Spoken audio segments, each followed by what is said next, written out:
Good afternoon or good evening, everyone, depending on where you are at this moment.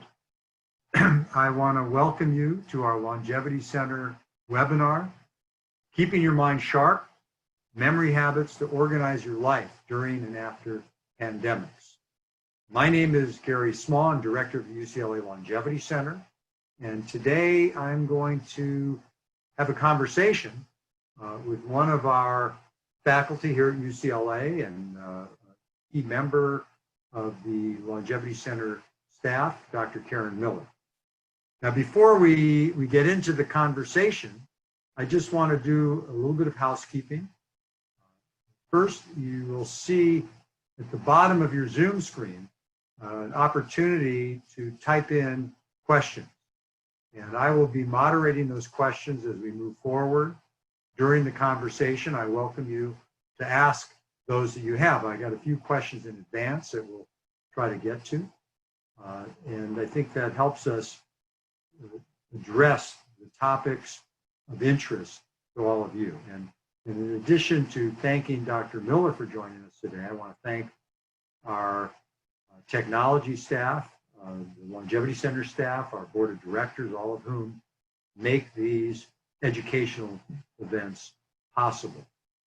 So I'm going to have just very few introductory remarks because the feedback from our previous seminars is people enjoy the conversational quality of this. And I want to get into that right away. But, this topic is important to all of us as we age. I hope I remember everything I have to say today because that's my standard joke, that we all are challenged by our memory, especially as we age. By age 45 or older, the average person has a memory that is not quite as good as it was when they were in their 20s. And it tends to be stable over time, but gradually it gets worse and worse. And a lot of what we do at the Longevity Center is to try to help people compensate for these normal age-related memory slips, as well as help them if the memory slips are something that needs medical attention. We have a lot of programs that deal with that. And before we get into the conversation, I just wanted to highlight a few of our programs. We've been doing these programs for many years. And one of the silver linings of this pandemic we're all experiencing right now is that it's pushed us to make them virtual programs so that they're available online. And one of the questions we got before the webinar is, well, how do I find out about these programs? And it's very easy. Just search online UCLA Longevity Center, and you'll find descriptions of many of our programs that you can engage in to help boost your memory, depending on what the particular issue is you're challenged by. So, for example, brain boosters, these are 90-minute sessions that are led by a team of our experts. We have a brain boot camp that is a 3-hour course taught in 2 90-minute sessions. Our memory training classes is the oldest program we have.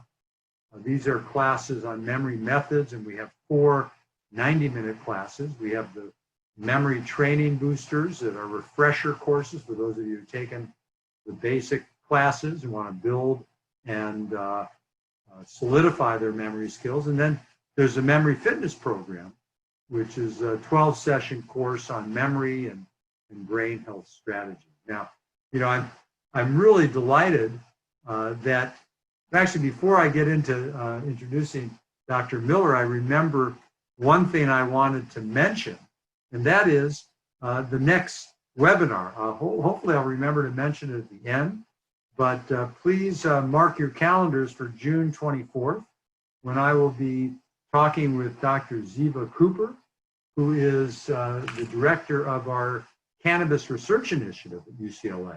And we'll be getting into a conversation about cannabis, marijuana, issues relevant to aging, and also relevant to what's going on with not just the pandemic crisis, but also the crisis we have right now with the demonstrations across the country that have really riled people up and got them very concerned.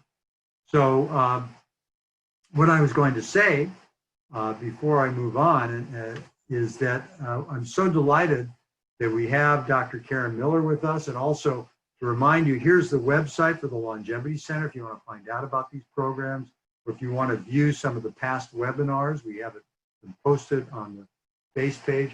Dr. Miller, you can see her picture here. She is a clinical professor and neuropsychologist at UCLA. She's been an active member of our research team at the Longevity Center for the past 25 years.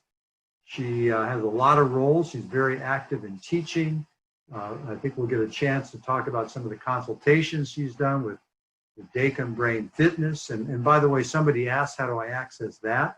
This is a computerized program that you can engage in. And again, search online. Search for Dacom, D-A-K-I-M, Brain Fitness. And let me also mention that if you search online for the Longevity Center or for Dacom Brain Fitness, that's going to be a brain exercise. We've done research on that, how it activates your neural circuits, just searching online. Dr. Miller has received several awards, including the National Academy of Neuropsychology Award for Exceptional Educator from the American Psychological Association, their Blue Ribbon Award for research. She also directs our memory care program, which is a very important program we have for people with mild Alzheimer's and other dementias, and for their caregivers. It's a very popular program. She's been quite important in that. She has done so many things and consulted with many organizations. But I also wanted to highlight her book, which is an outstanding book, and I'm not just highlighting it because I wrote the foreword to it, but it's really something that has really helped a lot of people. It's called The Estrogen Depression Connection, the hidden link between hormones and women's depression. Now, I'm going to stop my screen share here because this is not a lecture, it's a conversation. One of the, let me just stop the screen share.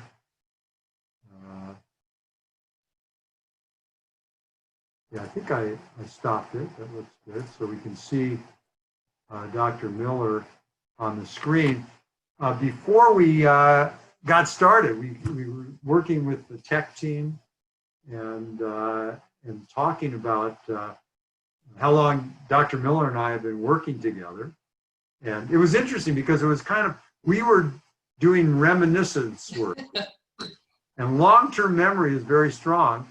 And also emotional memory is very strong. So it's interesting that Dr. Miller remembers some details about our long professional relationship that I don't remember because they were more emotionally impactful for her. But it was, we've been working together 25 years. Karen, you started out before you had your PhD. I mean, you were a research assistant, and it's just been a lovely journey the two of us have been involved in.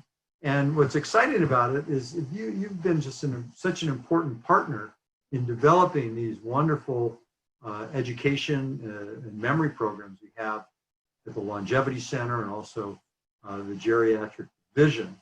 So it's, for me, it's really a treat to be able to have an opportunity to chat with you today about these very important issues. So welcome. Thank you, Gary. It's my pleasure to be here with you, and thank you for the warm welcome. And I'm very happy to share this information with our audience because, as you know, you and I and the team have worked for the past 2 decades to create all these programs that are exciting to share, and now we're able to help people virtually, which is a whole new phase for us. So, I got a lot of notes. I've got your notes. But, the two of us have been living and breathing, how to help people with their memory. And, yes. And today we're going to focus on the positive side, how to boost it. But, right. We're probably going to get some questions about how to prevent Alzheimer's disease. And that's kind of the fear factor we're really concerned about. But let's, before we get into those details, let's get into a little bit of the nitty gritty of what people can do to boost.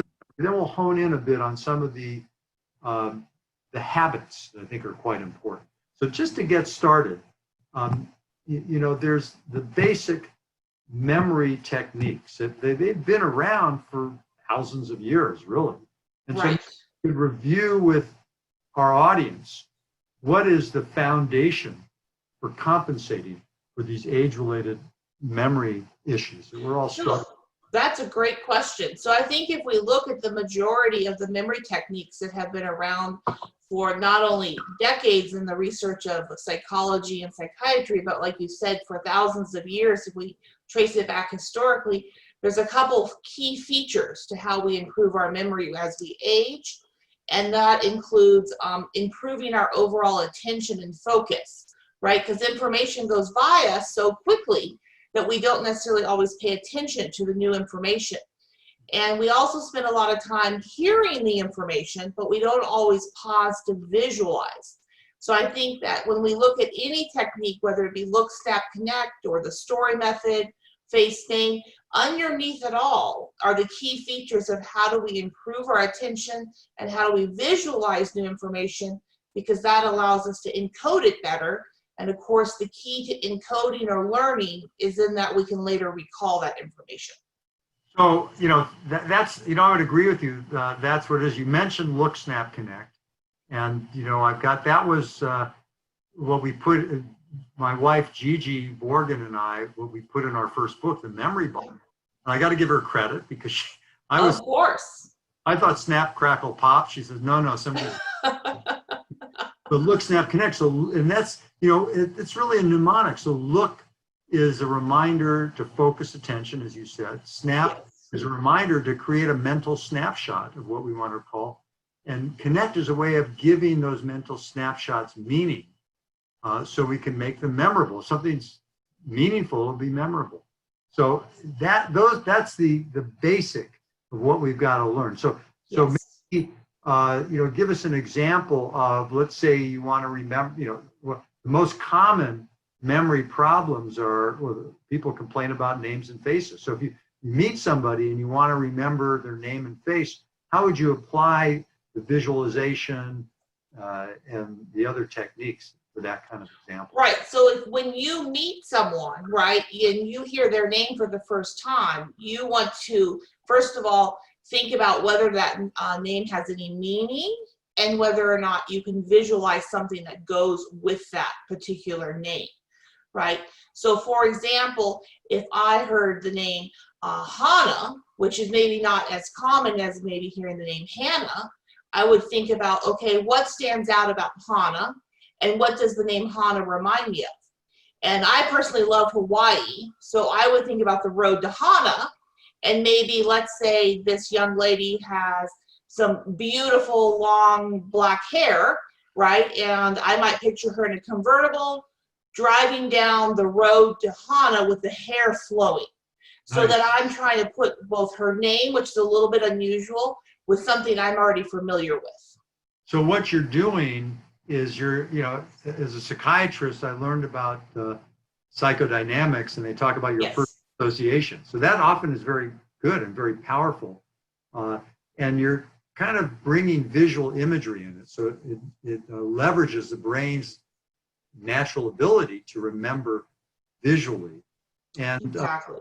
the way I see it, when I describe these techniques to people, I talk about it's like learning a language, and you kind of want to take baby steps, and you kind of come up with your own vocabulary of how to remember these different names, but to start slow.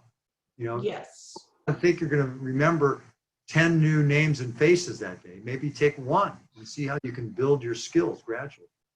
Well, I like that idea of building the skills gradually. What I recommend to people is that when they go to a party and they meet someone new, try to think about how would you learn one or two new names, or if you join a new club, or you're part of a conference call. Or for me, having spent so much time at UCLA, what I would do is even when I'd ride the elevators, I would look at everyone's name badge, even though we're outside of our group. And I would try to practice while I was in the elevator, because as you know, in your building, the Simmel building, there's 11 floors to go, right? And you and I used to be on the 8th floor back in the day. So there was 11 floors in which I could practice the face name. And the key is practicing a little bit every day. That's how you get good. Like one thing I suggest to my patients is a lot of people like to go to the same restaurants and they meet the same waiters or waitresses, of course, outside of COVID, and practice learning the waitress or the waiter's name, because you actually have almost a whole hour in which to come up with the association. So another, I just want to give one more example about how Yes. another very common problem people have, we call it the tip of the tongue phenomenon. Yes. You know the word, but it just doesn't roll off the tip of your tongue, and then you're driving down the street and you shout it out, and you're crazy. Right. That's a way you can apply these methods to that, and I'll give you an example how I've done this. There was a movie that starred Jeremy Irons, and he played twin brothers who were psychotic gynecologists in Montreal. Okay. Now, it was a movie. I knew there was something about them being twins in the title, but I always think, well, is it Twin Peaks? What is it? And never remember the title of the movie, but because it was an emotional memory about Jeremy Irons, it was such a brilliant performance. Think of that movie whenever I see him. And so it turns out the name of the movie is Dead Ringers, which kind of brings in that idea of being a twin. And so the way I've used the memory methods is whenever I see or think of Jeremy Irons and I want to think of the movie, I see him playing dead wearing on his fingers. That makes sense. It's a roundabout way. And it kind of leverages the fact that our memories tend to be emotional. They sort of live in neighborhoods. So something remind you of that memory you're searching for, and that's really how the tongue works. And some people will just go through the alphabet to try to remember a name and so forth. So I like that approach. But let's go from the basic techniques. Yes. Before we get into the issue of the organization, just to comment on what we're going through right now, because I think, with the pandemic and with all the demonstrations, people are stressed out and they're distracted and they're isolating in place. And it's hard to stay organized. You got the relatives at home, people barge in the room. And so I think that this conversation is particularly pertinent to the here and now. I mean, what are your thoughts about? I mean, let me just ask you, what has it been like for you trying to stay organized and remember everything working from home? Right. Well, I so appreciate that question because, first of all, I think you know how passionate I am about UCLA and my work. And the first day that I had to stay home, I, of course, was sort of in shock because I'm used to my office and how I have everything set up at UCLA. But the first thing I thought to myself was, Karen, you have to create some type of organization in your home office for you where you are ready to be efficient at the level that you are used to at UCLA when you're there at the office. And then also, I thought to myself, you need to make sure you establish your routine. And for me, routine is really important because I think, the day is long and busy in a good way. And so I made sure that I tackled the organization of the physical office where I was and making sure it was set up so that I could access my files and I had all of the supplies I needed. And I actually literally took some time that first day to make sure I could do that. And then, from there, I thought to myself, okay, what is your usual routine, Karen, and how do you adapt that and include that from, working from home? So, that's really helpful and important because, I think a lot of us don't realize how much innate unconscious memory we have. I mean, yes, trying to organize your day at home like it is at the office really leverages that routine and it makes it more comfortable. I experienced that when, we moved from the San Fernando Valley to West LA. I couldn't remember, well, where's the hardware store? Is it on Santa Monica or Wilshire? Because a lot of the, or when I went into a new market, I had to find where everything was. And I didn't appreciate how many of these memories that were kind of ingrained made my life easier. And that was because of the routine. So true. And I think there's two ways to look at it, right? Like when we know our routine, we tend to be quicker and more efficient. But one thing I've learned from you, Gary, and from our colleagues over time is that when we do have to upset our routine or do something new, like a new neighborhood, a new office, a new meeting, that requires cognitive flexibility. And that's actually stretching us in a good way. And for us to embrace it in a positive way when we need to. It's interesting when you were answering the question a moment ago, how you plan things out and so forth. This is really the key to organization, is sort of stepping back out of the moment. Yes. Frontal lobe. Yes. Which is very important. And one of the first questions we got is, wonder if procrastination will come into your discussion. I think that's an issue. A lot of us will procrastinate trying to get organized, and the clutter sort of builds. You can't find anything. You end up going out and buying something new because you can't go through that drawer to find the thing you're looking for. What about that, about procrastination and trying to think ahead? Well, I think actually, I get asked that question about procrastination quite a bit. And of course, there's various reasons that people procrastinate. But for me, one of the things I think is helpful, and I've shared with both my colleagues and my patients, is really writing out that to-do list and then thinking about how doable is it, right? So if you write out the to-do list for the day or the week and it's impossible, then people are more likely to procrastinate. But if you write out that to-do list and then you pick out for, let's say, Monday morning, what is reasonable to get done, and then you have a sense of accomplishment, that often helps fuel you forward to do the next thing. And I think, when you and I were talking about some of the tips we were going to share, one of the things that I think is important is to know yourself. Like if you're a morning person, like I'm a morning person, so I tackle the hardest thing that I need to do from a project in the morning.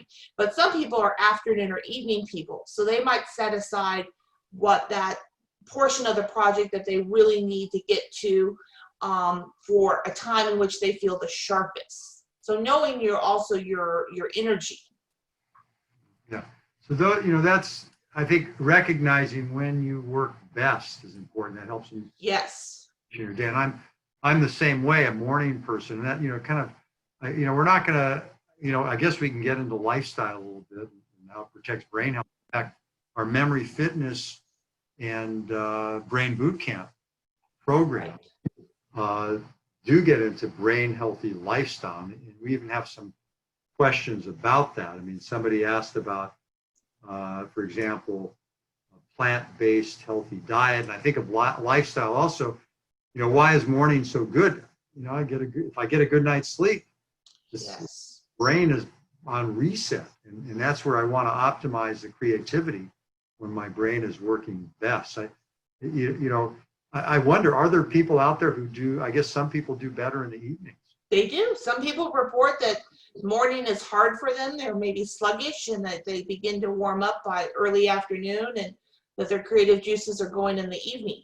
So I think it depends upon a lot as to who you are and what you do best. But I like that you mentioned sleep because I think that's really important.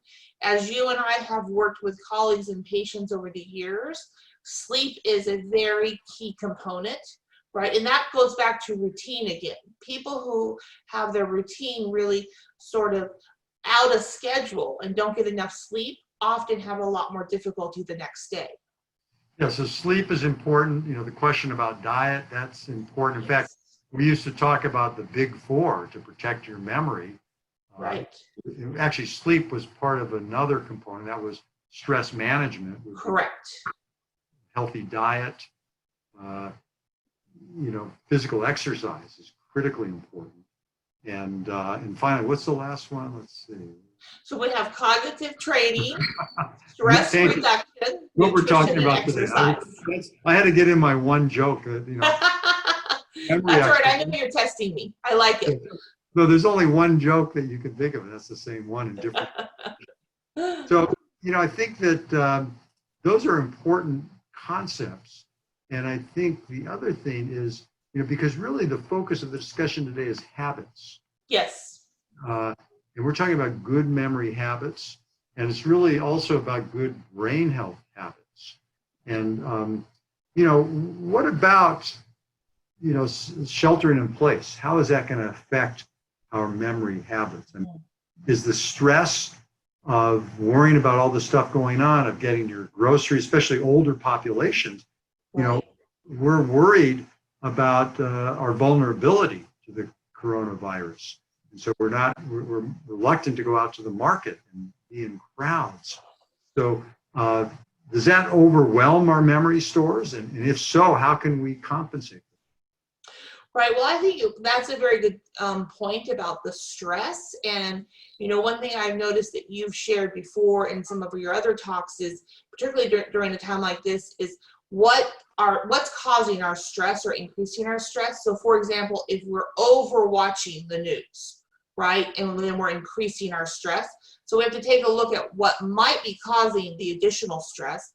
But then in terms of thinking about our routines and how maybe the stress is impacting our memory, that's where I think we have to consider what are we able to control and take care of for ourselves, and what else do we need to ask for help, right, from either family, friends, neighbors. So if it's too stressful to go out to get the groceries, are we able to manage the groceries online, or is there an individual who can assist us?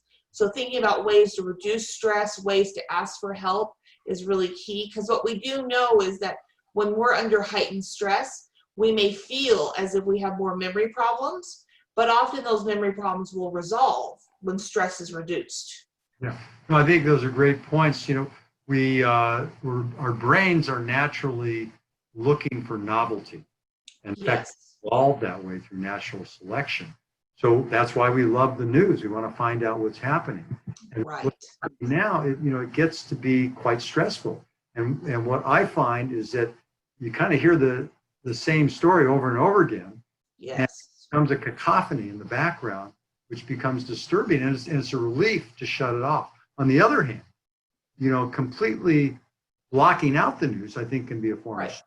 We have to be informed about what are the real risks. I mean, I've read a lot about, it's not just the television, but I read a lot of the newspapers in the morning, which I'm doing online right now, thanks to the world, and I'm getting used to it. But, I've learned that the likelihood of getting infected, say, from touching a countertop or something, is lower than being in a crowded room with a bunch of people not wearing masks, where there's droplets in the air. So that kind of reassures me of some of the kind of measures I have to take to protect myself from getting sick. No, and it's a good point. Actually, I think about whether you're reading the news online or watching it on TV. I like to use the word novel, because maybe that would be our purpose, is as we watch it, to not watch it repetitively, but look for what's novel or new or important for us to be updated and informed about. Because obviously this information is evolving as we go, but then there is some perseveration of the same information. So, and so again, I think dosing yourself with the right dose. Exactly. News. It's the right dose. And that dose is going to be different for every person. Well, I think the same principle holds for learning the memory techniques, or, creating an organizational scheme. Everybody's brain works a little differently, and we have to kind of be cognizant of how the measures we take make us feel. Because learning the techniques, I said, take baby steps. Some people can go faster than others. You want to train but not strain your brain, right? Exactly. And I think that, based on some of the classes that individuals can attend, you can then apply that for 5 minutes, 15 minutes a day. And that's a great way to start. That brings up our research that you and I've done in the past. And a lot of times, just even 25 minutes of practice per day actually makes big results over the long term. So, I see a couple of questions here about isolation and lockdown. Here's one person says, a lot of my friends still in lockdown mode say they lose track of the days. how did the pandemic and the resulting lockdown and now the uncertainty of reopening, how does that affect our focus and our memory? Right. So I actually have heard that from quite a few people. They feel like it's Groundhog's Day. Like, what day of the week is it? The 7 days seem the same. The weekend doesn't seem different than the weekday. And what I would say is, if there is a way to set your weekend apart, that will help orient you, for you to think about Monday through Friday versus Saturday and Sunday. Because in the past, we would think about something special we might want to do, a person we'd want to see, or a place we'd want to go. So that's helpful. But one way to really orient ourselves daily, that I have worked with my patients and they felt like it was the best bargain, is a spiral notebook, and putting the date on the top page, and then listing what they may have, what they might want to do that day, maybe what they've accomplished that day, or something interesting that happened that day. So it's sort of like a very quick diary, but it also helps us to feel like, how was yesterday different from today? Yeah, I think, I'm a big advocate of old school lists on a pad. Use them for many years. You're smiling because you've probably seen my list and how I have. I can remember the yellow legal pad many a times in research meetings. Yeah, that's right. But actually today, my list was getting very messy, so I just rejuvenated it. It's quite simple. I only have 4 items right now, but trust me, by tomorrow. One of my oldest memories are those little boxes you would put next to the item on your legal pad. It's weird because I started that when I was a medical intern. Yep. I never really check off the boxes. They just become bullets. I sort of scratch the thing out when I'm done with it. I think the check mark isn't good enough for me. Yeah. But, those kinds of techniques, a lot of different approaches to that. I remember my father would always say, if you want something done, give it to a busy person. So true. Always just take care of it in the moment if you could. And that can be quite helpful. Now, here's an interesting question that also comes up quite a bit. Is there a particular reason why we can recall a memory from years ago and yet not remember what happened recently? And we get that question a lot. So we think about long-term memory, right? And long-term memory, typically, let's say it's personal information, stories we've told, or aspects of our life, like maybe our grandparents' names, or the elementary school we went to, or our favorite books, right? Our favorite movies. Those are ingrained. They're laid down over time, right? Layers and layers of time. Whereas, let's say what we ate for breakfast yesterday, or a movie that we only half watched on Netflix last week, that's all new, fresh information. It hasn't had the chance for repetition, for that encoding or that learning process to be as deep as, we call that long-term memory. It's in the vault, right? It's in there deep. And so we're able to remember it. Well, I read in some articles that in a way our memories sort of move from the back of the brain to the front of the brain, because the hippocampus that is important in, what you say, encoding those memories, making them from very short events to things that are more permanent. And then they sort of reside in different parts of the frontal lobe, depending on what is involved. And I think we have to be realistic. Like, a lot of people think they should be one-shot learners. Do you know what I mean? Hear something once and remember it forever. But the truth is, if we think about our expertise, like when we go to school, especially medical school, graduate school, we hear the same thing many times, and we study it many times for it to be in our long-term memory and part of our expertise. In fact, that's a good point. I'm glad you brought it up, because a certain amount, we can talk about look, snap, connect and all these approaches, but rehearsal, repetition is helpful, no matter how you think of it. And that really comes into play quite a bit. Now, we have a couple of questions related to, I think, emotion and memory. One person asks about the problems of isolation. And, the first thing that comes to my mind is, we know that conversations and social interactions are great for your brain health and actually improve your cognitive health, as that's one problem of isolation. Another is, loneliness and negative emotions, and that gets into a couple of questions about emotionally, what's the best way to deal with a memory lapse, or these memory lapses are frightening. How do you deal with it? And when people ask me that, I say, look, don't worry about your memory, because if you worry about it, it will be worse. But Yes. said than done. So how do people deal with the emotional component of memory? I think you have to start by being realistic, right? Like, I feel really fortunate because I started off in the memory field as a really young person with you, but over time and exposure to everyone, patients, colleagues, friends, you realize that having those memory lapses is normal, right? They're going to occur. They're going to start occurring even for people in their 40s, let alone as we advance on into our 60s, 70s, and such. So being kind to yourself and realizing that many of those memory lapses are normal. And when in fact they exceed what might be normal, that's when we benefit from an evaluation to just figure it out. Like, is this normal aging or not? But I think being patient with ourselves is really key. So, when I introduced the subject, I talked about, we're talking about boosting memory, Yes. empowering people. And, the other side of it is the concern about these memory slips, maybe something more serious. And one person writes about 4 siblings who died of Alzheimer's disease. And we've seen this in many of the families we've dealt with. What's the current thinking about inheritance of dementia? And I'll just I'll throw in my 2 cents on this and see what you think. I think that, first of all, people have to realize that, dementia is so common and age is the greatest risk factor. So, by age 85, the risk can be as high as almost 50%. Mm-hmm. So if you have a grandparent or even a parent who developed the symptoms at that late age, it may not have a big genetic component. I think, and even if they're younger when they get it, if you have a close relative, sibling or parent who's gotten dementia, that, may double your risk.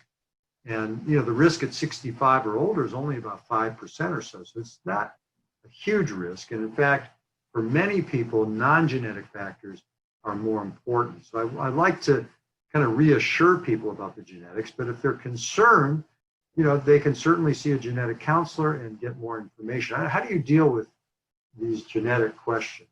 Mm-hmm. Well, I think, like you said, it really depends upon the family. It's very important to think about the age of their family members. And then it's also important to think about what is their own medical history and how that may be different than their family members.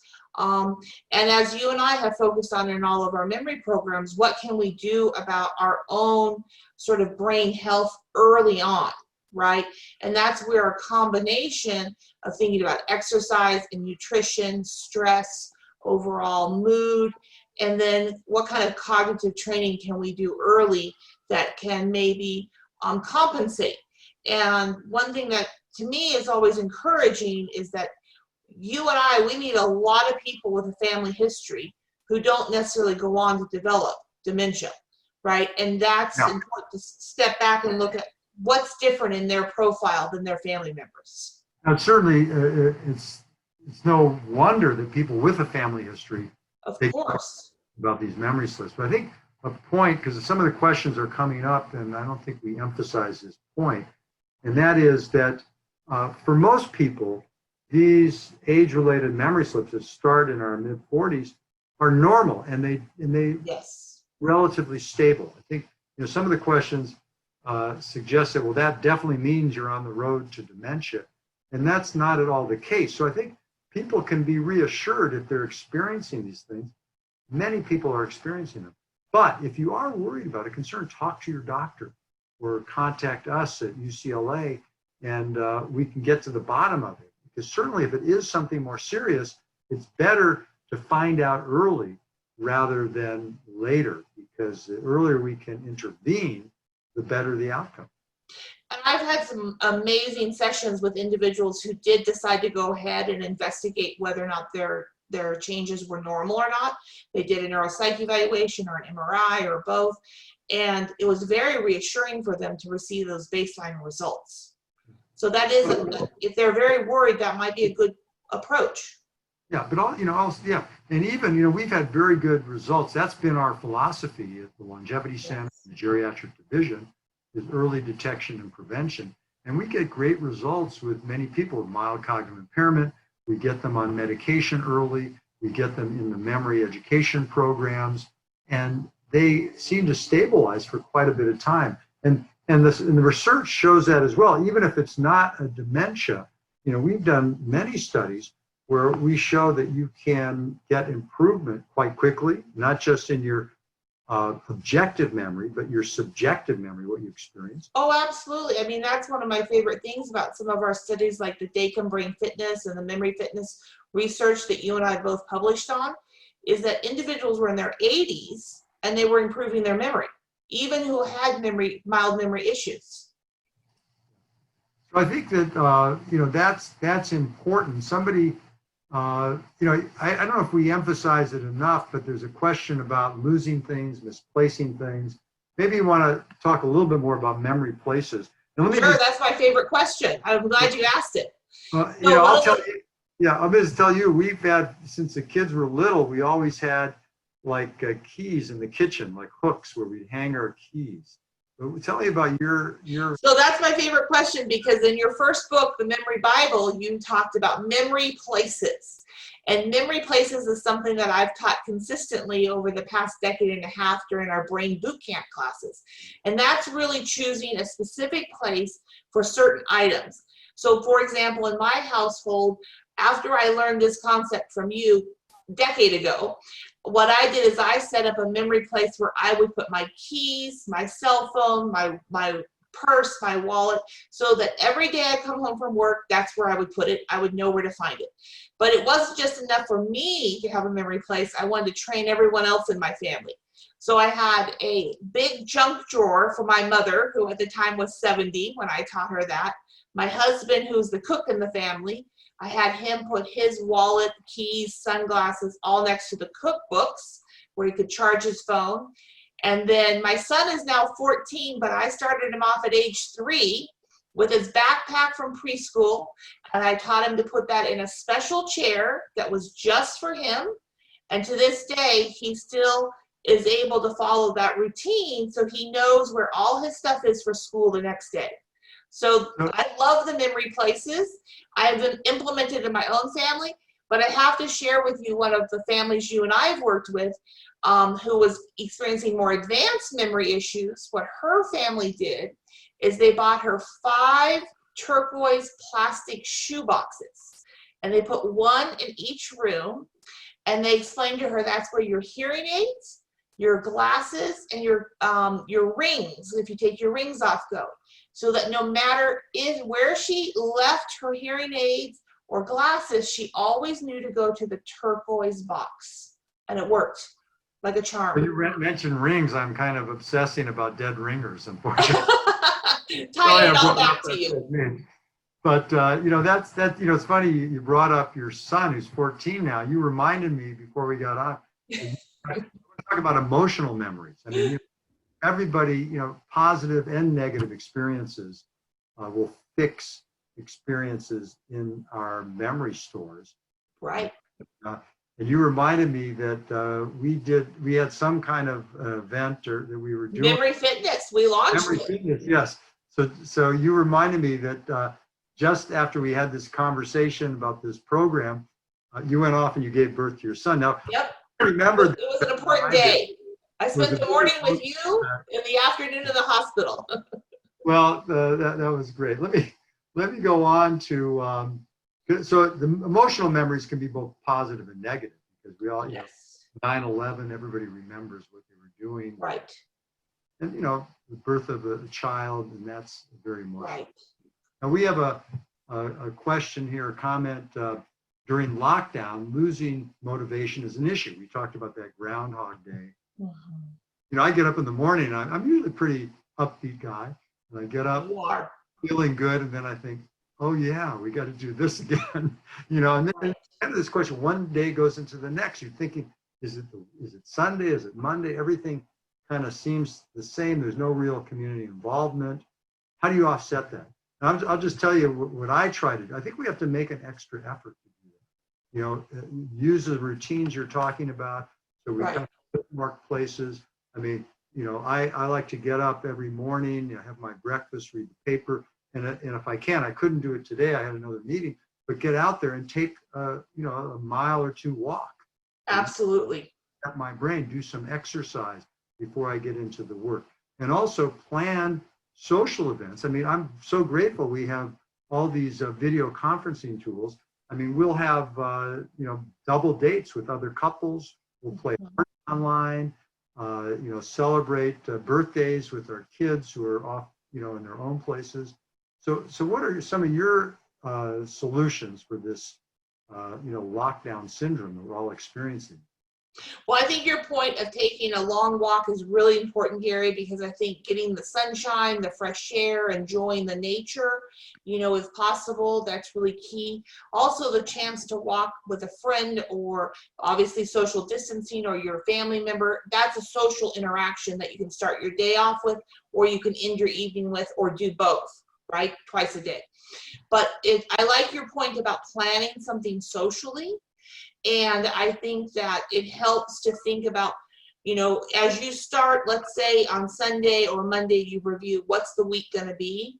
Try to think about maybe even just jotting down on a sticky note, who are a couple people you might call or text or have a Zoom, appointment or date with that you get to socialize with, so that you have something to look forward to. A lot of us do responding, like we respond to the people who text us or email us. But if we kind of make a wish list, I call it, of who we might want to try to reach out to that week, then that gives us something to look forward to and hopefully increases our motivation.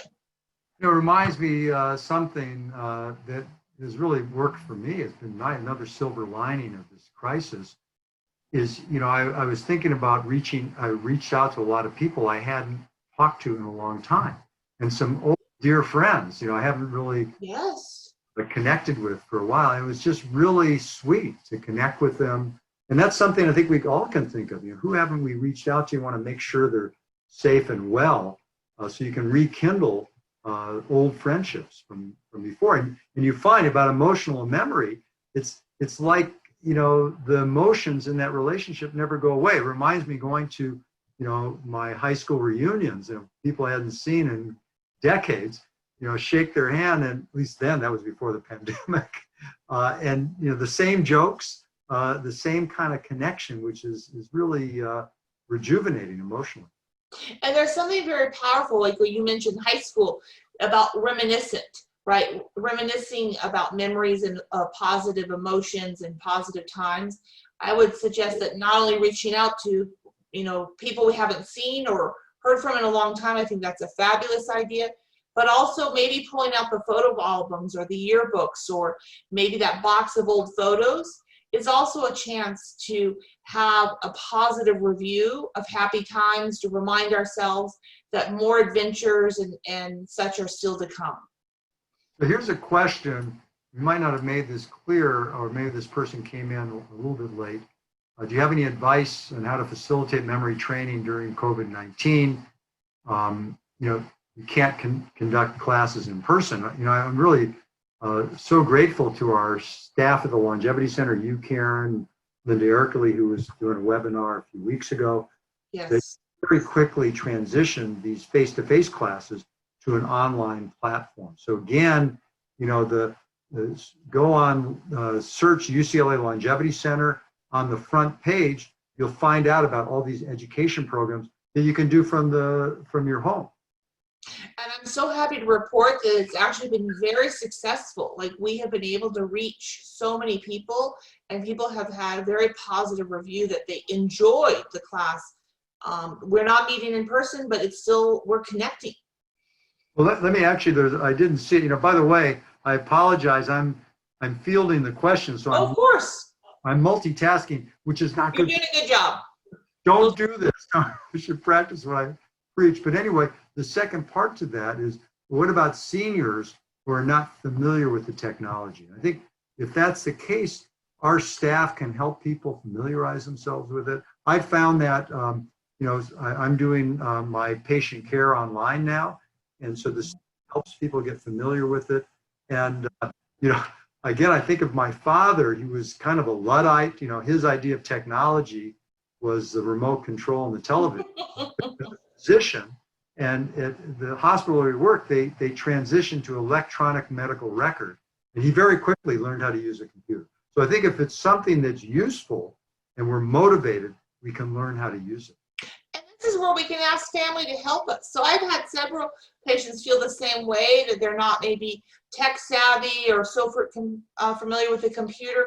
But the truth is, you can load up our classes on your phone, on your iPad, your computer, and someone can actually help you.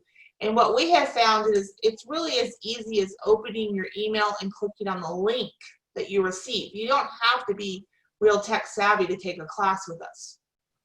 So here's a question. Have you researched the impact of using computer skills to build cognitive skills even as one ages? So I'm gonna, you can talk about the research you've done with the brain fitness program, but let me also say we did some research where we used the MRI scanner to look at brain function while people just Googled or searched online. And we find that it does build neural activity when you're doing it, learn those skills.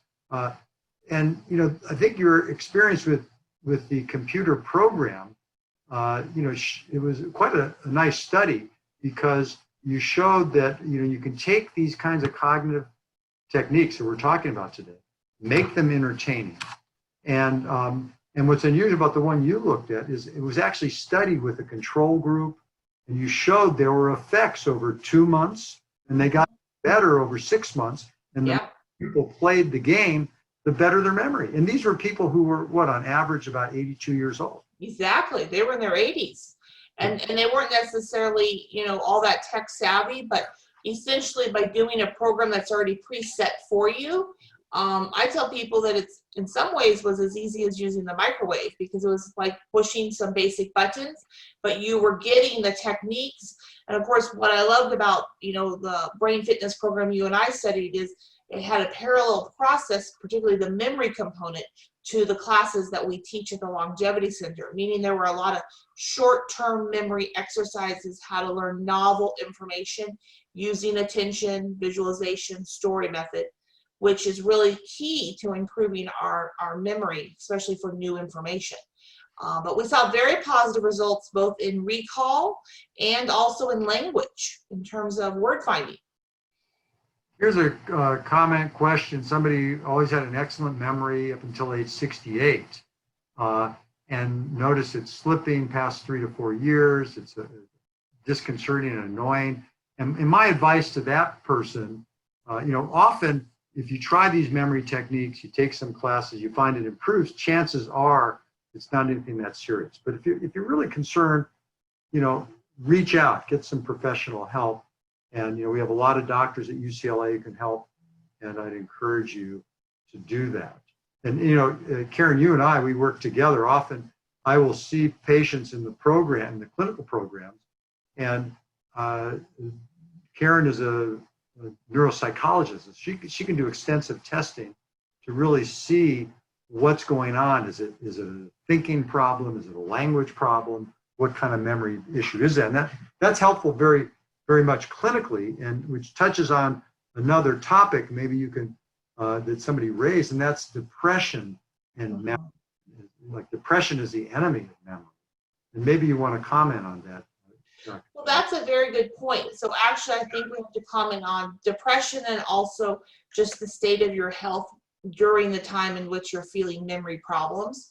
So people who are having health issues may feel they have memory problems, but those memory problems can resolve after their health gets better. So for example, when we're in the hospital for a procedure or something, sometimes we feel like we have worse attention or worse memory. Then that gets better when we go home. We have time to rest and recover. But in regards to depression, we do know that it's harder to process new information. It's harder to pay attention. So we have to set aside the memory problem for a moment and think about how do we address the depression with either medication or psychotherapy or exercise or community involvement. And then see if the memory issue still persists.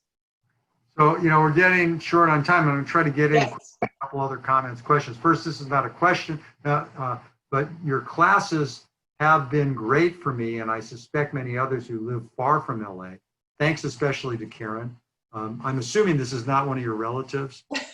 No.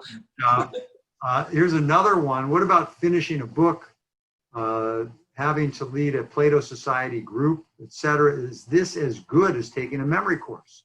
So this is, a lot of people don't understand this distinction between mental stimulation and learning specific memory techniques. What's your That's a great question, though. I think we should definitely address that before time runs out. So we want everyone involved in both. We want you trying some memory training or cognitive training, but we definitely want you involved in mental stimulation. So a class through the Plato Society, a senior scholars class, even getting out your old board games is really key. Like if you haven't played Scrabble in a while, or if you haven't played Bridge, that takes a lot of cognitive skills.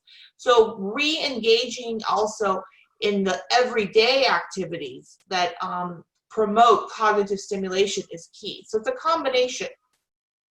So there, we don't have time to answer all of them, but there's a question about hormones at 65. I refer you to Dr. Miller's book. Absolutely. And here's one just quickly. At what age do you recommend beginning these memory exercises? What's the effect for someone who is 50 versus 80? Is there such a thing as too late? And my answer always is never too early or too late. It's not too late, and I think that it's certainly helpful to begin in your 40s and your 50s at the minimum. I mean, we have our graduate students in their 20s and 30s trying them. Yeah, it's the hour is winding down, Karen. As I expected, there are too many questions to answer. We got most of them in. It was a delightful conversation. For me, it was especially nice because we did a little reminiscence. Thank you, Gary, for including me. And it's been really a delight to work with you over the years, and I thank you for your continued support and contributions to our programs. I would encourage everyone who wants to boost their memory to check out the UCLA Longevity Center website, find out about our courses. People are, now that we've gone virtual, people are taking them from all over the world, and it makes it very easy to access them and do them. Also, thank you to all of you who wrote in the questions, all of you who attended. I can see the number of participants, and nearly all of you stayed on for the whole time, which is great. Wonderful. A lot of interest. And remind you, June 24th, our next webinar, we'll be talking about marijuana, cannabis, aging, pandemics, and other life crises. So we're going to sign off for now. Stay healthy and stay safe. Thank you, Gary. Thank you, audience. It was my pleasure to be with you all this afternoon and evening. Thank you, Karen. Thank you.